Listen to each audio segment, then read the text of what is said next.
السلام عليكم ورحمة الله وبركاته. اخباركم ايه؟ عاملين ايه؟ النهارده بقى هنعمل صينية بطاطس زي ما انتم شايفين فرقعت الزيت. معلش، هنعمل صينية بطاطس بصدور الرومي. دلوقتي حطيت طاسة، ثواني كده هوطي بس على النار شوية. دي صينية وفيها شوية زيت،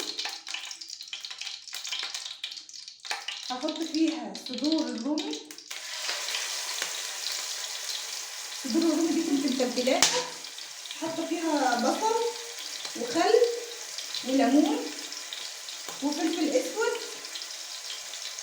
وسبتهم ساعتين، ودلوقتي هديهم صدمه كده على النار.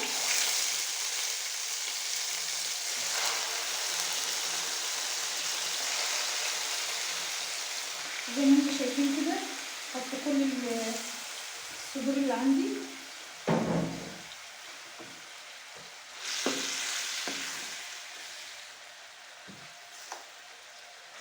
هعمل النار بقى شويه،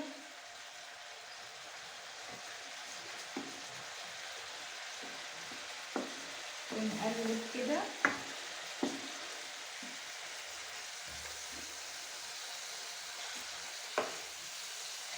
ده طبعا التتبيله بتاعتها كان بصلايه كبيره مبشوره وفلفل اسود وملح وليمون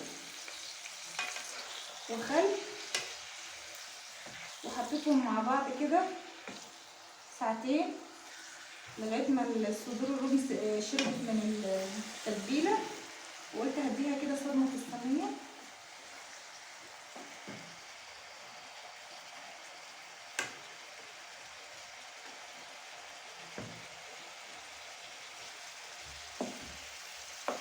اخباركم ايه النهارده؟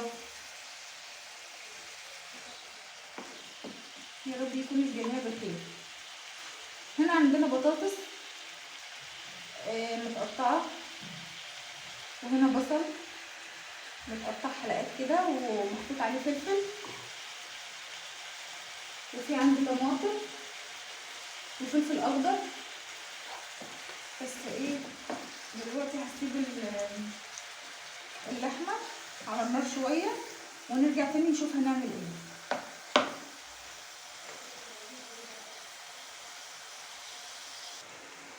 دلوقتي رجعنا لكم تاني، لسه اللحمه زي ما انتم شايفين كده على النار، وكل شويه بقلب فيها.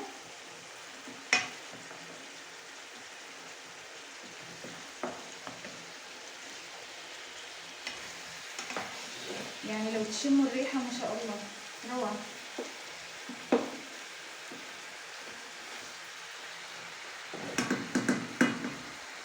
هنعمل احنا ايه بقى؟ هنجيب الصينيه دي ونحط عليها شرايح البصل،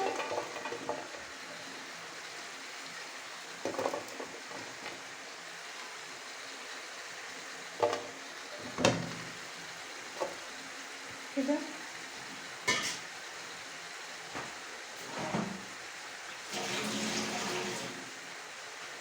ونجيب البطاطس نرصها كده،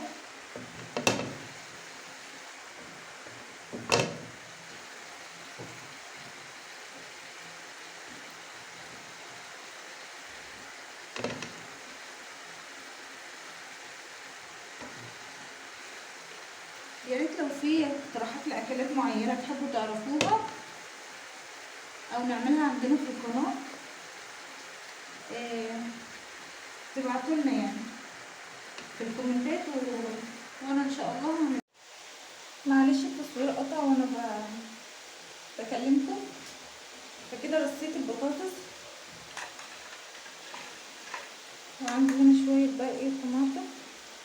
انا مش عايزه طماطم كتير، هرشها كده.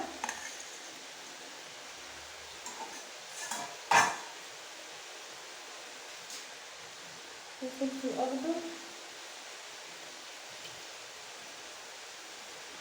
احطه كده، وهحط اللحمه هنا على الصينيه وهديها كده غلوتين مع بعض، وهرجع احطهم في الفرن وان شاء الله اوريها لكم بعد ما تستوي وتكون بالهنا والشفا ان شاء الله. ودي صينية البطاطس بعد ما طلعت من الفرن وبالهنا والشفا. وإلى اللقاء في فيديو آخر. مع السلامة.